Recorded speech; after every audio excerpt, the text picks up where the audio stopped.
Srimad Bhagavatam by Kamala Subramaniam. Chapter 18. On the Banks of Sacred Ganga. Trained as he was in the path of Dharma, and being a worthy descendant of the righteous-minded Pandavas, the king was not unhappy at the turn of events. He lost interest in the things of the world and welcomed death, which was, to him, a fitting punishment for his unpardonable behavior towards Shamika. King Parikshit crowned his son Anjani-Evora as king, and, abandoning his princely garments, he made a journey to the banks of the river Ganga. There he spread holy kusha grass on the ground and sat down on it. He had decided on prayopavesha, fasting unto death with a mind filled with thoughts of the Lord. He began the preparations for the end, which to him seemed a new kind of adventure. Many great rishis came to his side when he was sitting on the banks of Ganga. Atri, Vasishta, Chayavana, Sharadvan, Brigu, Angiras, Parashara, Vishvamitra, the son of Gadi, Parashurama, the son of Janad-Agni, Vyasa, accompanied by Narada. Looking on this galaxy of great men, Parikshit was thrilled beyond words. He received them with great excitement and joy, and he spoke to them humbly after honoring them. He said, "Without a doubt, mine is a great good fortune.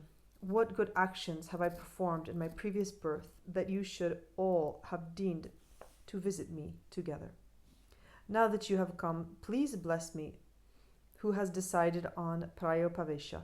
The Brahmin boy who has cursed me has in reality been my benefactor, since he has made me reach out for the next world in the presence of great men like you. I have renounced the world, and I am ready to meet death, which is imminent. I have but one request. Please let my ears drink in the praises of the Lord during the 7 days which must pass before I reach him." The rishi said, "Descendant as you are of the Pandavas, princes who renounced the world when Krishna died, it is not surprising that you should follow in their footsteps. This, your decision, is laudable." The king said, "I have but one question to ask you. What is the course of action to be adopted by a man who is on the point of death, so that he can be assured of becoming sinless?" The rishis pondered on the question. Some spoke of yaga, others of yoga. Some thought that tapas was the best course to adopt, while others said dana, giving away all that one possessed. No one could say anything definite. All the paths seemed plausible, but the king was fighting against time, and what could be done in 7 days was indeed a poser. 7 days was so short. As for dana, the king had already given away everything he had. Tapas was out of the question since there was no time. Yoga also had to be abandoned for the same reason, as also yoga. While they were talking this among themselves, there came to them Shuka, the young son of Vyasa. Glowing like a heap of gold, he appeared before them, clothed in his own glory. This was indeed a great event. The rishi stood up as one man and honored Shuka. Parikshit fell at his feet, and with tears in his eyes said, "I am fortunate, very fortunate. The Lord who protected me when I was in my mother's womb is still thinking of my good. Or else how could it happen that the great Shuka Brahma should grace the spot where a sinful man like me stands? When great souls like you visit our sinful abodes, you sanctify them, so much that even we become as pure and good as sadhus worthy of worship. It is said that a house gets purified even by the thought of men like you. What then about a spot visited by you?